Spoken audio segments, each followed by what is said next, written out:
오늘 파수대 기사는 주로 다니엘의 행동 특성을 다루는 것 같습니다.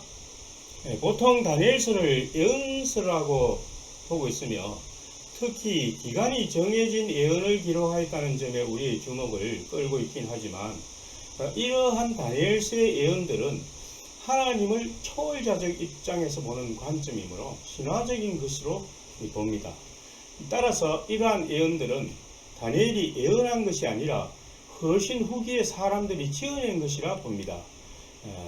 그 하나의 관점으로서 포리피리오스라는 사람은 다니엘서가 안티오코스 에피파네스 시대에 팔레스타인에 살던 유대인이 지어낸 것이라는 견해가 있습니다. 이 사람의 그 주장에 따르면 그 책을 지어낸 유대인은 과거의 사건들을 수집해가지고 예언처럼 보이게 만들었다는 것입니다. 또한 이 다니엘서의 기록 언어가 히브리어, 아람어, 페르시아어가 혼용되어 있다는 점에서도 충분히 의심을 가질 수 있습니다. 따라서 비단 다니엘서뿐만이 아니라 모든 성경이 절대적으로 하늘에서 떨어진 책이라는 이 맹목적 믿음은 비합리적인 것이며 자신의 삶을 불필요한 고통에 빠뜨리는 결과를 가져다 줄 것입니다.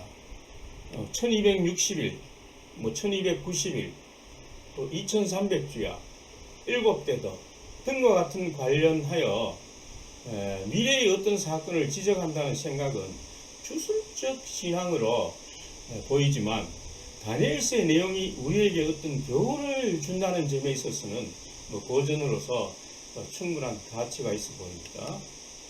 현대의 사탄마귀는 이러한 점을 이용하여 마지막 시기를 예언하게 부추김으로써 금전적 이익을 내는 데 목적이 있다는 사실을 명심해야 됩니다. 찰스 테이저 러셀이 그러하였다는 점에 우리가 유의할 필요가 있습니다. 러셀은 사업자였습니다. 사업자는 이윤 창출에 가장 큰 목적이 있습니다. 그가 영도를 예언한 것은 그의 사업 이익과 크게 관련이 있었던 것으로 보입니다. 그는 1914년을 예측하여 사람들을 모으는데 성공했습니다.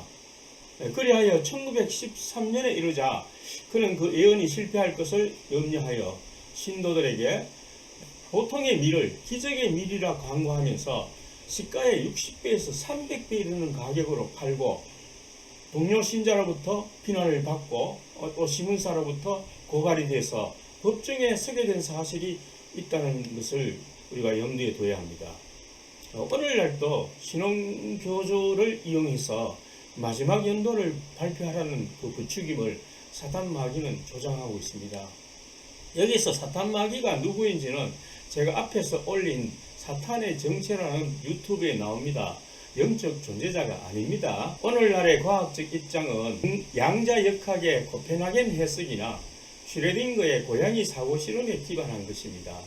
이러한 과학적 입장은 미래는 비록 결정되어 있다 하더라도 결코 인간이 미래를 알 수 없고 여러 상황이 중첩된 상태로 존재하다가 현재의 순간이 이르러서 확인이 될 때 비로소 하나의 입장으로 결정이 된다는 것입니다.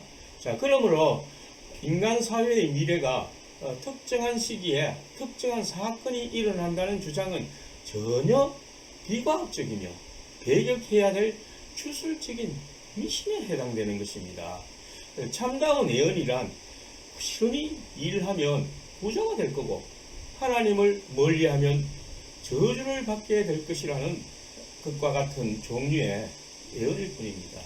자, 이제 본문으로 들어가겠습니다. 자, 1장을 보면 아래쪽에 다니엘이 바벨론에 유배된 때가 그 파수대에서는 붉은 글씨로 10대 후반 내지 20대 초반이라 하였는데 워치타워 통찰에 의하면 다니엘이 볼모로 바벨론에 온 때가 기원전 617년이었다고 합니다. 그리고 당시 다니엘의 나이가 20대 초나 10대 후반 즉 18세 정도로 우리가 보더라도 그가 다리우스 통치에서 중요 직책을 맡아 사사굴에 던지운 것은 100세가 됩니다. 18세를 본다면 정확히 그 나이가 돼요. 다니엘이 장수한 것은 이해가 되지만 100세의 나이로 그가 다리우스 통치하에서 중요 직책을 맡은 것은 좀 비합리적으로 보입니다. 이런 결론에 도달한 근거는 예루살렘 멸망을 기원전 607년으로 보고 그때를 느부갓네살 통치 19년 또는 18년으로 보았기 때문이죠.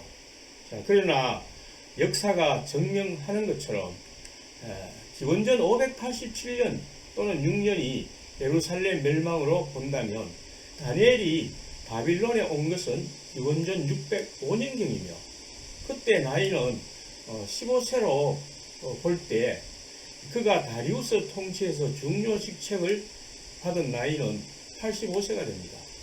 물론 이 나이도 중요 직책을 맡을 나이는 아니라고 볼 수도 있지만 다니엘의 지혜를 감안했을 때 가능한 나이입니다. 자, 이것만 보더라도 기원전 607년에 예루살렘이 멸망했다는 것은 오리라는 것이 입증될 수 있습니다. 자, 사망으로 넘어가니까 다니엘의 두 가지 특성, 용기와 충성에 대해서 살펴볼 거라고 했네요. 자, 우리가 성경을 읽을 때 반드시 견지해야 할 점은 성경에 기록된 역사를 단순히 역사의 기록으로 보아서는 안 되고 역사를 믿음의 관점에서 기록한 것이라는 점을 생각해야 합니다. 또한 역사 외에 창작이 있을 수 있다는 점도 반드시 염두에 두어야 합니다. 왜냐하면 그 믿음을 보완하기 위해서 그러한 창작을 가능하게 하는 것이죠. 자, 이러한 관점으로 다니엘서를 이제 살펴보게 될 것입니다. 사항에서 우리가 생각해 봐야 할 점은 다니엘이 과연 하나님으로부터 신비한 능력을 받아서 느부갓네살의 꿈을 해석했을까 하는 점입니다. 자, 일반적으로는 그렇게 생각하죠. 왜냐하면 하나님을 초월자로 인식하기 때문에 누구에게든 신비한 능력을 베풀어 줄 수 있다고 생각하기 때문입니다. 제가 이 마지막 칼럼에서 이 부분을 집중적으로 조명해 보겠습니다. 다음 항으로 넘어가죠. 다니엘이 두 번째 꿈을 해석할 때는 이미 느부갓네살의 말년일 가능성이 많습니다.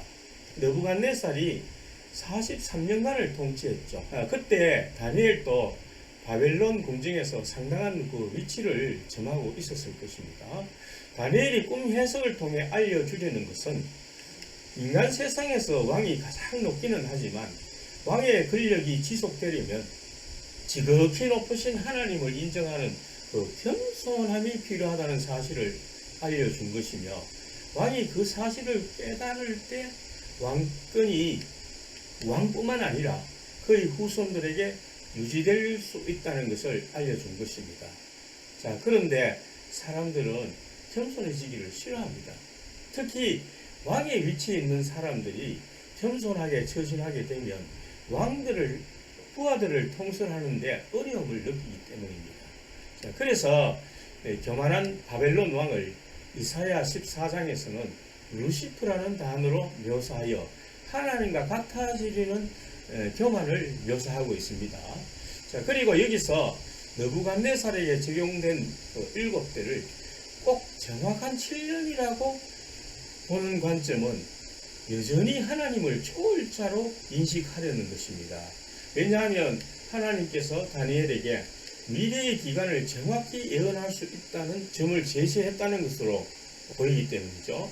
자, 그러나 어느 정도의 긴 기간으로 보는 것은 인간도 예측 가능한 관점이므로 그 의미가 왕이 충분한 기간을 귀천한 자로 보내봐야 비로소 겸손해질 수 있다는 뜻으로 볼 수 있습니다.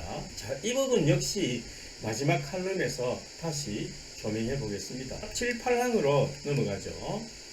두 번째 꿈 해석의 경우는 다니엘의 용기라는 측면보다는 지혜로운 처신이라고 보아야 할 것입니다. 자, 그 관계를 자세히는 역시 마지막 칼럼에서 설명드리겠습니다. 파수대에서 말하려는 것은 여호와의 증인들이 학교에서나 흔히 모일 수 있는 곳에서 워치타워 신앙이라는 것을 나타내려는 용기가 필요하다는 점을 강조하는 것 같습니다. 자, 9항으로 넘어갔어요. 용기 있는 행동은 유익이 있을 수 있지만 그 불이익을 감수하려는 마음가짐이 필요합니다. 진화론을 부인하고 창조론을 주장하는 것은 용기 있는 행동이라기보다는 수업 시간에 학업이 아니라 자신의 믿음을 발표하여서 친구들의 빈축을 사게 될 가능성이 많습니다. 10항으로 넘어가면 충성이라는 단어를 이제 이야기하고 있는데요. 이 충성에 해당되는 히브리 단어 헤세드는 2021년 11월 영구형 파수대 영국이사 44와 영국이사 45에서 다룬 사랑스러운 충성으로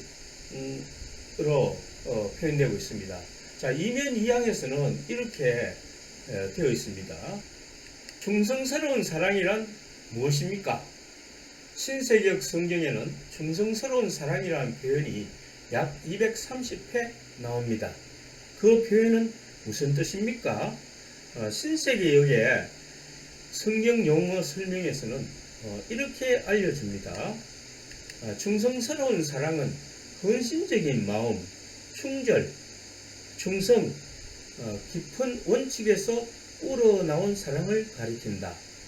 하나님께서 인간에게 보이시는 사랑과 관련해서 자주 언급되며 사람들이 서로에게 보이는 사랑이기도 하다. 자, 여기서 강조되는 점은 두 가지 점이죠.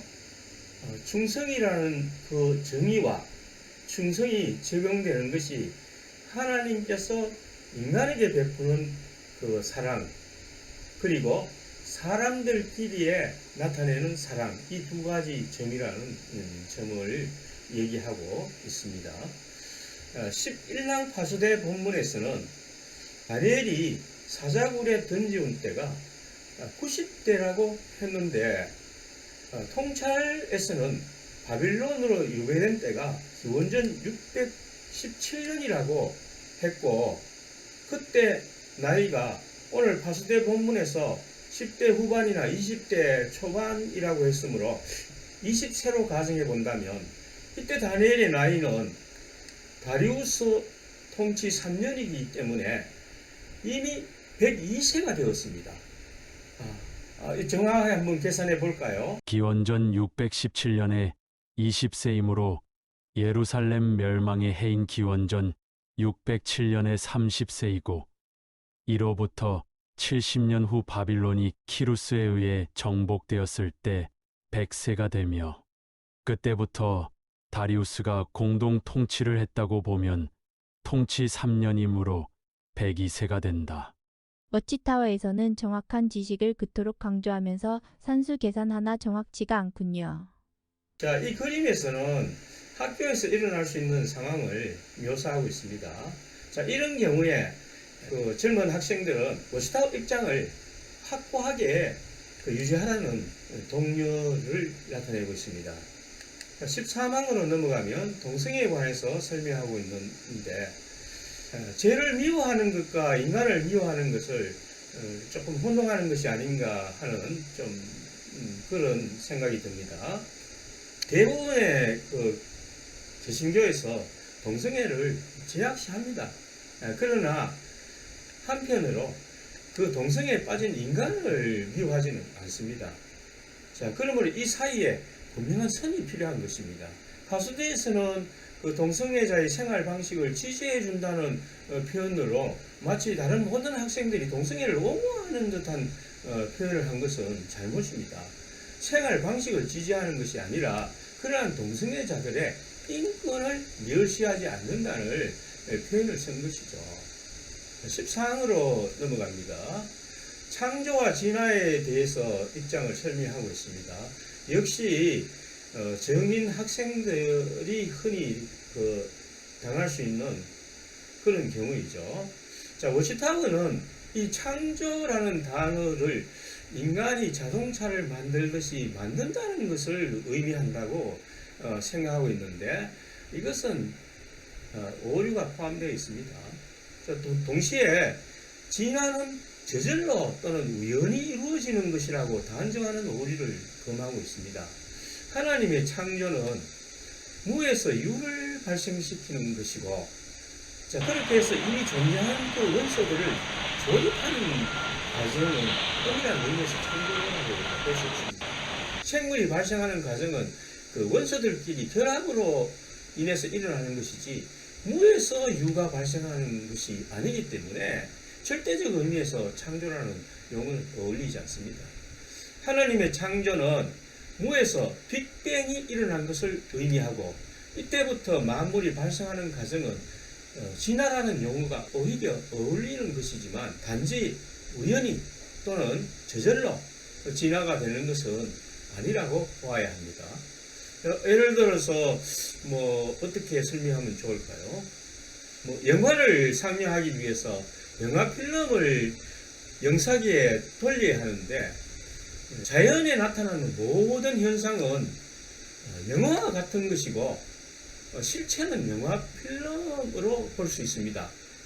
그리고 그 영상기를 돌리는 과정은 현대 과학자들이 말하는 암흑물질과 암흑에너지로 설명될 수 있을 것입니다.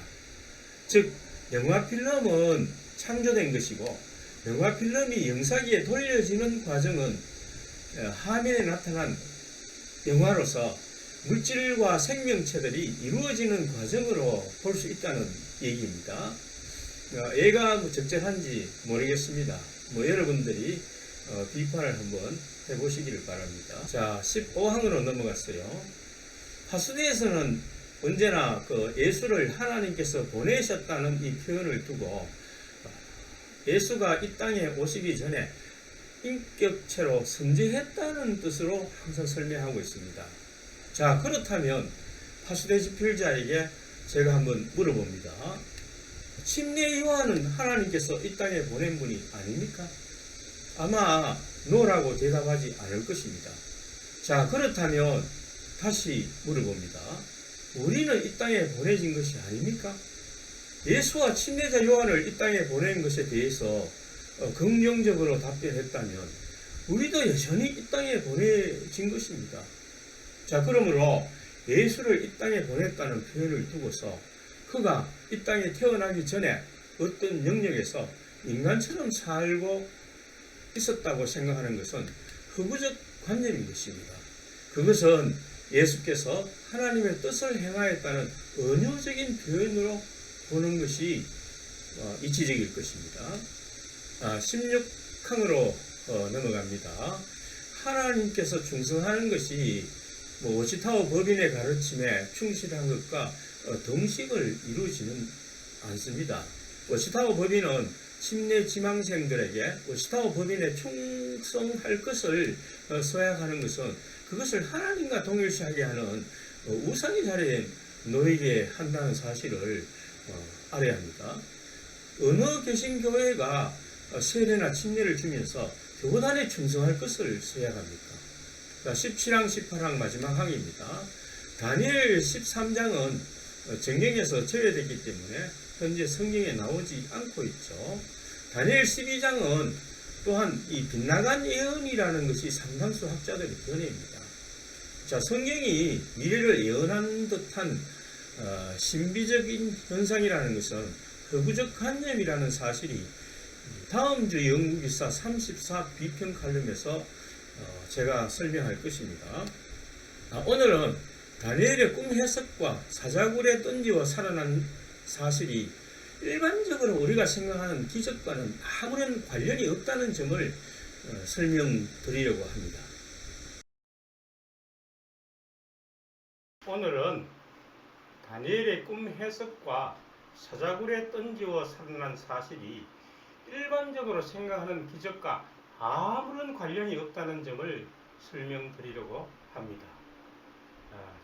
정사랑님의 말씀은 주장이므로 많은 반박과 비판을 수용해야 할 것입니다. 주제를 살의 꿈과 사자굴이라 붙여보았습니다. 느부갓네살의 꿈은 2장에서 금신상에 관한 것이고 4장은 그루터기에 관한 것입니다. 이 꿈에 대한 다니엘의 해석은 그가 하나님으로부터 받은 것이므로 다분히 초월적인 것으로 현재 이르기까지 기독교계에서 인정되어 왔습니다. 그러나 저는 하나님의 존재 방식은 결코 초월적이 아니라 내재적이라 주장하여 왔기 때문에 다니엘의 꿈 해석도 마찬가지로 기적적인 것이 결코 아니고 동시에 전면적으로 다니엘서가 재해석되어야 한다고 생각합니다. 첫 번째 느부갓네살의 꿈은 이 왕국 내의 질서를 바로잡기 위한 그 왕의 책략이라고 봅니다. 그렇게 보는 이유는 왕이 아무리 절대 권력을 가지고 있으나 자기 마음에 들어있는 생각을 알아내라고 윽박지르는 것은 말이 되지 않으며 괜한 트집을 부리는 것이라 보기 때문입니다.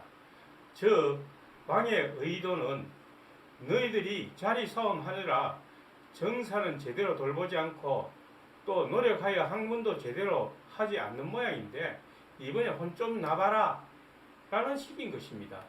자, 이러한 왕의 협박에 모두들 떨며 대책을 수리하는 가운데 어린 다니엘이 왕의 의도를 알아채고 용감하게 왕을 아련하게 됩니다.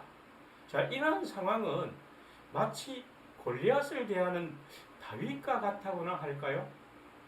만일 왕의 의중을 정확히 맞추지 못한다면 그 화는 다니엘뿐 아니라 그의 친구들과 많은 군중 관리들에게 미치게 될 것입니다. 하지만 다니엘은 다윗이 물매를 돌려 골리앗의 급소를 쳐 쓰러뜨리듯이 왕의 의중을 정확히 맞춥니다. 다니엘은 왕이 금신상을 보았고 그 머리로부터 파급되는 권력들은 점점 약해진다는 표현을 은, 구리, 철, 그리고 흙으로 표현함으로써 느부갓네살 왕이 이 세상에서 가장 강력하다는 것을 인정합니다. 그러나 왕의 다음 세대들은 점점 약하여져 결국 지극히 높은 자의 힘에 의해 압도될 것임을 말합니다. 이를 듣던 왕은 다니엘의 지혜에 감탄합니다. 그가 자기의 꿈을 맞춰서 감탄한 것이 아닙니다. 어린 다니엘의 용기와 총기에 감탄한 것이며 자기의 의중을 알아맞히고 왕에게 모든 권한이 있사오니 우리를 죽이든 살리든 그것은 왕의 뜻이지만 지극히 높으신 분의 뜻을 생각해야 한다는 취지로 받아들였기 때문입니다. 자, 이렇게 해서 위기를 기회로 바꾼 다니엘은 그의 친구들과 더불어 관리로 진출하는 기회를 가지게 된 것입니다. 이것이 진짜 꿈 해석이 아니라는 것은 느부갓네살이 두 번째 꿈 해석을 위해 다니엘을 우선적으로 부른 것이 아니라 갈대아 술사를 먼저 불렀다는 사실로 입증이 됩니다. 만일 다니엘이 정말로 그 꿈을 마쳤다면 왜 다니엘을 1등 해몽사로 임명하지 않았겠습니까? 이에 대해서 이의가 있으신 분들은 댓글을 달아주십시오. 두 번째 꿈은 왕이 진실로 그 꿈의 의미를 알기 위해 물었습니다. 이 경우에도 그는 갈대아 술사들을 먼저 불러 그 꿈의 해몽을 물었으나 그 꿈의 해몽이 마음에 들지 않자 마지막으로 혹시나 하는 마음으로 다니엘을 부른 것으로 봅니다.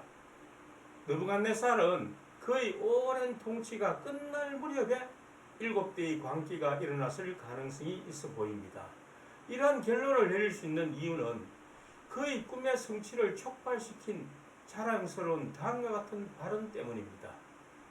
이 큰 바빌론은 내가 왕궁을 두고 영광스러운 위엄을 떨치려고 내 힘과 이력으로 세운 곳이 아닌가. 다니엘 4장 30절. 언제 느부갓네살이 이런 말을 했을까요? 그의 긴 통치 기간 동안 그는 바벨로니아와 바벨로니아에 속한 많은 다른 도시들에서 수많은 건설 프로젝트에 참여했습니다. 서령 비문을 보면 느부갓네살은 전사로서보다는 건축가로 알려져 있었다는 것을 알 수 있습니다. 그는 마르둑의 두 신전을 포함한 바벨로니아의 16개 신전을 보수 및 복원하고 도시의 2개의 거대한 성벽을 완성하고 도시를 가로지르는 운하망을 건설하고 바벨로니아의 거리를 장식하고 그의 아버지인 나보폴라사르 궁전을 재건했으며 기원전 570년경에 또 다른 궁전을 완공하였습니다. 다니엘 4장 30절에 나오는 느부갓네살의 자랑스러운 말에서 알 수 있는 것처럼 이 건설 활동의 마지막 시기에 잘려진 나무 그루터기의 환상이 주어졌습니다. 이것은 그의 43년간의 통치가 끝나갈 무렵 결과적으로 예루살렘이 멸망한 그의 18번째 통치해로부터 여러 해가 지난 것을 가리키고 있습니다.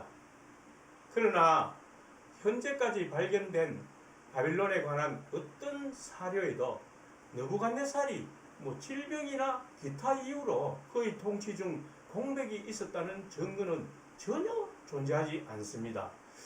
따라서 이 광기의 7대에 관한 느부갓네살의 꿈 이야기는 다니엘의 세 친구가 끓는 풀무불에서 살아남았다는 이야기와 더불어 창작된 것이거나 아니면 그와 비슷한 이야기가 바벨론의 가장 강력했던 왕 느부갓네살을 통하여 재현된 것이라고 볼 수 있습니다.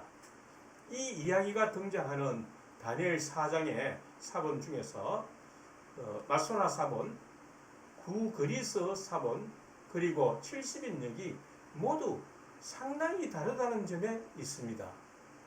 그런데 매우 그럴듯한 이야기는 쿰단 제4동굴에서 발견된 아람어 문서 조각들을 재구성해 하나의 작품으로 구성한 나보니두스의 기도입니다. 다음 내용은 크로스가 소실된 부분을 복원하여 정교하게 다듬어 번역한 내용입니다. 보시죠. 1. 위대한 왕, 바벨론의 왕, 나보니두스가 고통을 당할 때 했던 기도의 말들이다. 테만에 있는 신의 칙령에 의한 악한 질병에 의하여 나보니두스는 악한 질병으로 고통을 당했다. 7해 동안 그리고 그때로부터 나는 마치 짐승처럼 되었고 나는 지극히 높으신 분에게 기도하였다.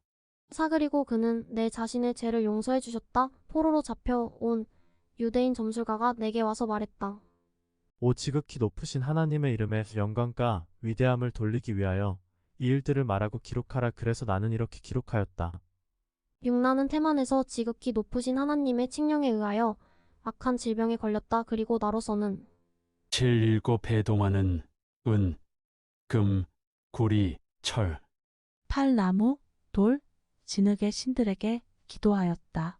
왜냐하면 나는 그들이 신이라고 생각했기 때문이다. 이 내용이 다니엘 4장과 매우 비슷하고 나보니두스가 아라비아의 사막 테마에 머물러 있을 동안 그의 아들 벨사살이 7년 동안 섭정을 했다는 사실과 나보니두스 재임 말기에 병에 걸렸다는 사실과 힘들렸다는 이야기, 그리고 무엇보다도 바빌론의 왕이 유대인의 신의 통치와 권세를 인정하였다는 점입니다. 따라서 이 나보니두스의 기도가 다니엘 4장의 원정일 가능성이 매우 큽니다. 세 명의 왕 아멜 마르둑, 네리글리사르, 라바시 마르둑이 느부갓네살과 나보니두스 사이에 존재하는 왕들입니다. 그런데 이 나보니두스의 경험이 신바벨론의 가장 강력한 왕이었던 느부갓네살에게 적용시켜 기록된 내용이 다니엘 4장이라 볼 수 있습니다. 또한 4장에 연속되는 다니엘 5장이 나보니두스의 아들 벨사살에 관한 내용이 들어있다는 점은 이것의 신빙성을 더해줍니다. 그러므로 성서에 나오는 숫자를 신들린 암호로 해석하여 수많은 인생들을 그러한 해석의 포로가 되게 하는 것이 얼마나 무모한 짓인가를 알 수 있습니다. 인간은 미래를 어떠한 방법을 동원하여도 알 수 없습니다. 그러므로 성서에서 미래를 예측하는 수치들이나 말들은 모두 사후 예언이거나 단순히 상당한 기간을 의미하는 것입니다. 또한 자연을 초월하는 기적은 결코 일어나지 않습니다. 마치 그렇게 보이는 현상들은 그것의 진짜 원인을 정확히 모르기 때문에 초월적인 것으로 돌려버리는 것입니다. 이제 사자굴에 던지워진 다니엘에 관한 이야기를 생각해 봅시다. 이와 관련된 성서의 내용은 다리우스 왕이 다니엘을 끔찍히 아꼈다는 기록에 근거하여 생각해 보아야 합니다. 정적들은 다니엘을 법의 올무에 걸리게 하여 다니엘을 사자의 밥이 되게 할 작정이었는데, 뒤늦게 이를 알게 된 다리우스 왕은 법을 어길 수는 없었지만 가능한 방법을 통하여 다니엘을 구출하려고 힘썼을 것입니다. 왕은 아마도 그 대책을 신복들과 논의하였을 것입니다. 그래서 좋은 대책이 떠올랐습니다. 그것은 다니엘이 사자굴에 던지는 시간 직전에 사자들에게 만난 먹이를 쫙떡 먹이는 것입니다. 자, 사자의 생태는 배부르면 어떤 먹이도 거들떠보지 않습니다. 오직 배가 고파야 비로소 포식자의 근성을 드러낸다는 점을 이용한 것입니다. 이렇게 해서 다니엘이 사자굴에 던져졌을 때에 천사가 사자 입을 봉했다는 말을 기록할 수 있게 된 것입니다. 이 이야기 역시 실제 천사를 통하여 기적적인 힘을 행사했다는 내용이 결코 아닐 것입니다. 하나님의 존재 방식은 내재적이지 초월적이 아닙니다. 자연의 법칙과 생태계의 원리, 그리고 인간관계를 통하여 내재하는 하나님이십니다. 성서에 언급되는 다른 많은 기적 이야기도 과장되거나 창작된 것이 아니라면 그것은 초월적 방식으로 이루어진 기적이 결코 아닙니다. 다만 그 과정이 생략되어 있고 결과만이 천사 또는 하나님이 도와주신 것으로 표현되어 있기 때문에 그 기적을 초월적 방식으로 이루어진 것으로 오해하는 것입니다. 따라서 우리가 기도해도 응답되지 않는다는 많은 사람들은 하나님이 자기의 기도를 초월적 방식으로 응답해 주기를 바라기 때문에 응답이 없는 것입니다. 하나님께서는 우리의 기도를 자연에 내재하는 질서와 인간관계, 그리고 가장 중요한 기도자 자신의 노력을 통해서 응답하신다는 사실을 인식해야 합니다. 그러므로 17세기 철학자 스피노자는 기도할 필요가 없다고 했습니다. 이 말의 진위는 하느님을 초월자로 인식하는 분들은 그 응답을 결코 기대할 수 없다는 뜻입니다. 그런데 뭐하러 기도해야 합니까? 그러나 하나님께서는 우리의 기도를 들으시기 때문에 예수께서는 우리가 꾸준히 그리고 구할 때까지 기도하라고 하십니다. 진정으로 하나님의 나라가 임하기를 꾸준히 기도할 때 이와 같은 내재적으로 존재하는 하나님의 능력에 의하여 반드시 하나님의 나라가 오게 된다는 사실을 확신할 수 있을 것입니다.